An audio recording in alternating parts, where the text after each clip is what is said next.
What's up? What's up? What's up? It's your boy BBO Boxing coming to you live with another special guest, the legend himself, the real Glaze Gibbs. How you doing today, sir? I'm good, man. I'm blessed. How you doing? I'm doing well. I can't complain. I appreciate you spending some time with us today for a quick little interview. I appreciate you, man. All right. Let's make it happen. So, quick question. So, where are you from originally? Original from the small country you probably never heard of, Brooklyn, New York. Okay. Yeah, my father's from Red Hook, Brooklyn. All right. Okay. Yeah. So, what part did you grow up near the East New York side, or did you grow up by Brownsville? Yeah, East New York. I grew up in East New York section of Brooklyn. Oh, okay. Perfect, perfect. So I read your book and I was wanting, it said you used to sell jewelry when you were a kid. How did you get involved with doing something like that? You know what? Everything's a hustle, and people always gonna want, like, jewelry. People always gonna want, jewelry was like everybody wanted to flash. Everybody wanted Right. to good. So what happened is we jewelry. It used to go down to Delancey Street, get fake 12 karat gold fill chain and base right now, solder off the piece, like solder the clip, the 14 karat clip to the actual piece. And then right, Mm-hmm. you got to take the fingernail file, and on the other clip, you know what I'm saying, that the jewelry came with, it's another thing. If you know what you're looking for, say 120 12 karat gold fill. So we used to, I used to sand it down and letting people Yeah. listen, man, like, this is what I got. So what you do is you tell some grown-ups, say, look, I got some, hot jewelry. Where you got it from? Got it from the jewelry store. So, the story go like this. Well, I went in the store and told the guy, like, look, I'm trying to buy something for my mother for her birthday or whatever. So the guy brought out these trays. So you look at the tray and say, man, don't you got something better than this? The guy said, okay, hold up. And the guy went in the back. So as the guy go in the back, I ran out the store with that tray. So what it is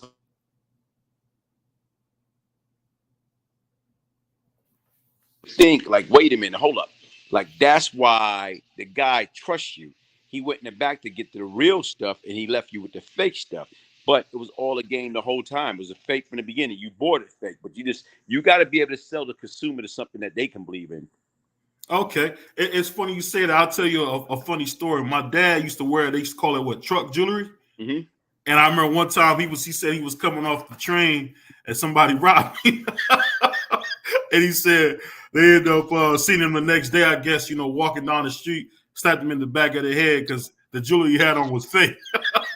But you know what? It's crazy. At 17, I had a guy. Mm-hmm. He was like older than me. I didn't know who he was. So he was walking around the project for a few days with a neck full, wrist, rings, everything. So Yeah. my thing is, that's a free payday. I don't know this guy. So when Right. I click on the guy and took his jewelry, like he said, "Bon McLeod, man, you must be don't know who I am." I said, "I don't care who you are. I'm thinking about some brand new Adidas, brand new Puma, brand new outfit. I'm going to the 4750th Street and sell this and buy me some new clothes." But not knowing, like when I took all the stuff and when you examine it, man, only thing you had to do is tell me the sucker was fake. But you know what? You got a lot of counterfeit people, and that's how people are. Everybody want to be down. Everybody want to be cool. Nobody want to be real with themselves. So right Yeah. now, that's what life. Until you get true identity yourself, you're gonna have fakeness, and that's what Right. people are about. So even right now, fake people buy fake jewelry and they want to wear it. And if you don't know no better, you think. Hey, that's definitely true. So I'm gonna ask you something. So what got you involved in the streets? You seem like such a nice guy. You know what? When you don't have true identity with yourself, and right now, where it's like, it's a saying: if you can't beat them, you join them. So growing up in that type of environment, nobody wanted to be considered to be a sucker. Nobody wanted to be able to be considered to be a chump, a punk. Mm-hmm. Right. So right now is, I done got beat up and robbed a couple times. Then I got to the point, now you're not beating and beating me up, but robbing me. I didn't like the way being a victim feels, so I started victimizing other people and start building a reputation slowly but surely. But you know what? That's a loser mentality. Like Yeah. right now, I look at it now and see where I went wrong at. That's why when I say the real Glaze Gibbs, like on my platform, I say this is my ministry. And what I mean is because I talk about good, bad, and ugly, current, present, future, and try to get these kids to understand, man, you know what? Later for trying to, be something that you're not. I became the real Brian Glaze Gibbs because you know what? That's not who I was, but I became and I adapted that mentality for what? Mm-hmm. I wasted 15 years out of my life that I cannot get back because I grew up in a church. Right. I was in the smartest, I was in the dumbest. Mm-hmm. Most people that you see in the street and you hear my reputation, you think this guy can't read, he can't write. That's far from the truth. It's just Yeah. every to me, it's like, nah, man. I didn't want to be the square. I didn't want to be the 9 to 5. And you know what? Like I say, I'm a 9 to 5 guy now. Like, the 9 to 5, the 9 to 5 is my hero. The people that did it right the first time, the man, the women that did it right the first time, those are my heroes. So a quick question going into that. So how did you get the name Glaze? Is that like a family name, or how did you get that name Glaze? You know what? Like I said, my man, may so rest in peace, Curtis Gibbs. His name was Domino. So the Mm-hmm. bomb, everybody was in the neighborhood had a nickname. So I gotta get it. I gotta get a nickname. So you know what? I said, look, he said Glaze. I said, okay, as long as it's not no glazed donut. And then even back then, as time went on, you had a rapper, Eric B. and Rakim. They thought I was a donut. They tried to glaze, so Yeah. Hey, it's funny you say that because my dad used to be a big fan of KRS-One and a guy named Cool G Rap. I don't know though. It is funny when you listen to that music now. It's like that was the beginning of something. But so being from the Brooklyn area, do you remember the rise of Mike Tyson when he started coming up? yeah, like I said right now, you watch. Like I said right now, was he was like the chosen one, the chosen Yeah. few.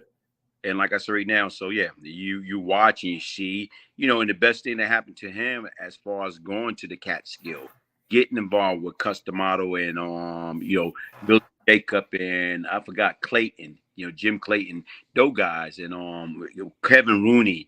Because once again, like I say, I always say to myself that Mike would have stayed with those folks regardless of what. Mike would have never went astray. Mm-hmm. Yeah. So just another question. I know you don't like to talk too much about the past, but who is Fat Cat Nichols? I always hear that name. Who is that? Like I say, Fat was he was the man at the time. He was beyond his time. He was that guy. So even with that being said, he was that person that everybody know, that everybody like, he had, the 5 boroughs up at one time. So Mm-hmm. anything that happened went through Cat. Everything went through Cat. Cat was, basically right now is the drug law from the metropolitan area at the time. Yeah. So that being said, what was Eminem? I was reading about your book and it was talking about you used to have something called the Eminem. What was that? That was my little crew that I put together. You know what I'm saying? And right now, where it's about and what it was saying, money and murder. That's what Mm-hmm. we about, money and murder. So right now, I got a bunch of guys. I go out there. We used to hustle, and even with that being said, we became something that we wasn't. Like you want to be down, you want to be cool. Yeah, it's funny you say that, man, because when I talk to you or I watch your videos, man, you seem like such an intelligent guy, and it proves the fact that whenever you grow up in these inner cities, man, you probably could have been a doctor. I say that about myself all the time. If I could have grew up in the right neighborhood, I probably could have been a doctor. It's kind of funny how that neighborhood can really shape how you think and how you come, and then you'll mess around and get into something that you had no business being a part of, which is always, to me, the crazy thing. But what made you change your life? Like I say, after a while, you keep getting caught up in the wrong thing, and after a while, you got to change. If you keep doing the same stupid thing, what you think gonna happen? You do stupid things, you can get stupid prizes. Hey, that's what you said. My mom said it all the time. You play stupid games, you get stupid prizes. That's what it was. We had to stop that, man. So that's it. So how long did it take you to write your book? Oh shit! The writing book is not an easy task. It became growing pain, man. Because once again, when I went away and started doing time, you got plenty of time on your hand. And being that you got plenty of time on your hand, guess what? You start writing.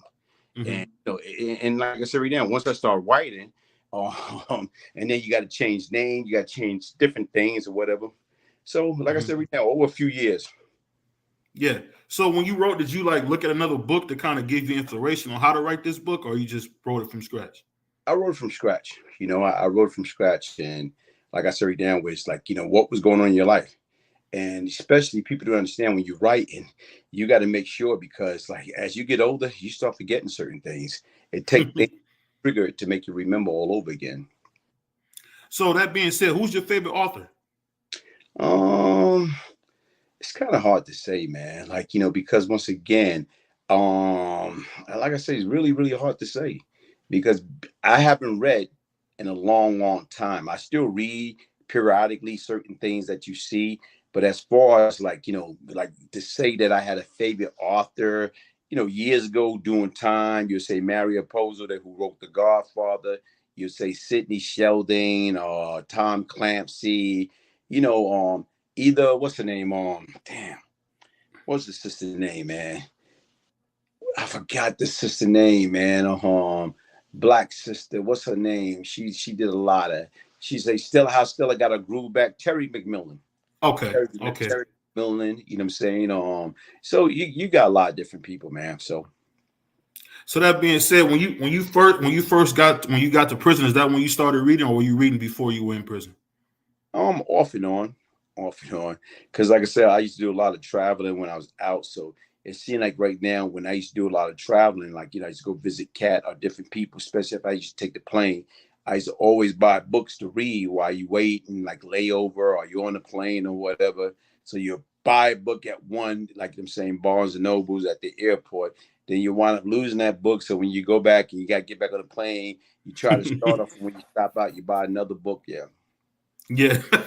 So that being said, you still live out in New York, or did you move? Oh, man, New York, like I say, you know what? Like I say, I go to New York when necessary. If I got things to Okay. do in New York or whatever, like I say, because it's a vibe, it's an atmosphere. Like you're around people, and you got to remember, man, like everybody's jam up. Like Hmm. you got so many people jam up in this small place, New York City, despite it got 5 boroughs. Guess what? Hmm. That's too much. Too many people. Yeah, that's for sure. And you know what's funny? Do you ever feel different when you see your old neighborhood being gentrified the way it is? Where you Yeah. seen a lot of the blacks being moved out? No, yeah, yeah, it seemed different, but the difference is when I go back, then you look, you like change because change is good. But sometimes when you go to an environment and you see that it remain the same, or some of the people like, damn, they never left New York. Kind of, Sorry, you cut out on that last part. You said that one more time. it's mind-boggling. Yeah. It's funny you say that, man, because I think some people in a place like New York, they probably never leave and never have a desire to leave because they feel like everything is there. So for you to even want to move out of there, what's one of your favorite vacation spots outside of New York? You know what? Cabos, Okay. Cabos, Mexico, Los Cabos. Yeah. So you speak Spanish, or No, you just go down and wing it? I don't got it now. So the main thing is when you got into this new ministry, does it really blow your mind how the kids have been responding? Like somebody like me reaching out to you because you inspired them. Nah, because like I said, I'm having it happen, far too often. But the key is, like I can remember Hmm. um talking to LL Cool J some years ago, and he said, "Yo, I be listening to your messages, man. It's powerful, man. What is it?" I said, "It's not my message, it's not my story, it's my ministry." And I've been Hmm. saying since, because as long as you out there and you true in your approach and you put stuff out there, guess what? That's what life is all about. Like, how do you redeem yourself? How do you right your wrong? I was once the problem. I had a bunch of people following and looking up to me all for the wrong reason. Now it's time for me to, redeem myself. Now it's time for me to, yo, guys, listen, I was that person. I was that lost sick soul. Stop picking up the brick, throwing at the prison for absolutely nothing. Don't get caught up and waste your life like me and so many other trying to be down, trying to be cool, trying to be a legend in the street, but a failure in life. It's not worth it. That's a powerful message right there because I'm telling you, man, you don't really see, and this is just from my opinion and what I've been seeing growing up. You don't see a lot of older men really giving you the game and showing you that, hey, going to prison ain't the thing. Because when you watch these kids now, they follow TV and it see like a guy, like a young thug, possibly he could be going to jail for life. You see like the whole thing with the Tory Lanez thing. I'm just wondering how come more guys like you that's been through it don't talk about your ministry, man, and your testimony because it's a powerful thing. Yeah, you know what? You talk to those that listen. Like right now, everybody into the hip hop, everybody into, the PlayStation, everybody into Grand Theft Auto, all that crazy stuff. But once again, you do have a few that's willing to listen to what you got to say. A lot of times when I was in a place or in a situation, when I was a youngster, kids, I didn't want to listen. And the difference is you always have people out there trying to teach people right from wrong. But you only can help those that want help. You can't help somebody that don't want your help. Yeah. And that's the one thing I remember. You can't do it for him. So just on a lighter note, do you keep it with sports at all? Somewhat. So did you saying that, did you see about all the new fighters coming out of Brooklyn? Have you heard about the shoes, all those guys coming up? And you know what I can tell you right now is I watch Sports Center. It got to be something really interesting to me. Once again, like sometimes you don't sit and watch anything no more because you don't have to. Because once again, you can turn to Sports Center, or you can Google what happened. Right. like time is valuable, man. Time is valuable, and what you have to do is right now. The older you get, you learn value time in your space. So I asked you this. So when you were taking responsibility for your own action, what was the first thing you told yourself? For somebody that say they're struggling to take accountability for the action, what's the first thing that you did to kind of start that process? No, like I say, you got to admit where you was wrong at. A lot of times when you into that lifestyle and shit be happening, like I told you, I wear my emotion on my sleeve. And I remember something that I did. I caught it.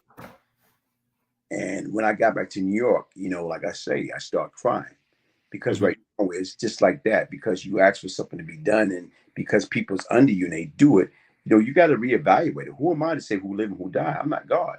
So even when you start going back and I grew up and was raised in a Christian environment, so right from wrong. So right now is you can't keep going against the grain. And even with that being said, like I say, it's like your life just go through a complete transformation. And sooner or later, you got to understand, like right now, like look how much blood you have in your hand. Look at like the life that you destroy directly or indirectly. And what really like helped and changed me was the fact that my mother died. And when my mother passed away, I was incarcerated. I was incarcerated in the hole Oh man. under investigation. And right now here it is. When I got that news, you talk about somebody that cried. I cried like a baby because once again, like that lady was my mother, my father, my big sister, my best friend. So to not have her no more, the most important person in my life, it was devastating. But it was a wake up call. That pain that I felt, I didn't want my worst enemy to feel. Now, imagine if I feel this way, what did I do to cause that pain? I inflicted that same pain on so many other. So even when you come clean and like, yo, wait a minute here, it stopped. And like I say, you just start looking at things differently. And like I say, you just change your whole outlook. So when you were going through that kind of grief, did you have any problems with like self-medicating, like alcohol or anything like that? I'm incarcerated. So the bottom line is No. Reason I say that is because I know from my uncle who's in my cousin Kevin was in jail for a long time. He used to say all the time they had like everything you needed in jail. Yeah, you do. But the bottom line is right now, if like I say, I wasn't getting high when I was on the street. Oh, okay. The bottom line is right now. So now I'm going to jail, right now. And don't get me wrong, people smuggling the real drugs or whatever, but they make a lot of bootleg wine and all that stuff like that. No, I wasn't about that.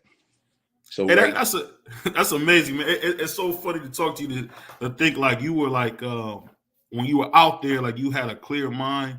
Because I tell you what, a lot of times I know like a lot of us who like wannabes, like people like me who try to do that type of stuff. I would have to almost like get high and drunk to kind of feel that. And it's kind of crazy to think like, man, you was out there knowing like, man, this isn't what I should be doing.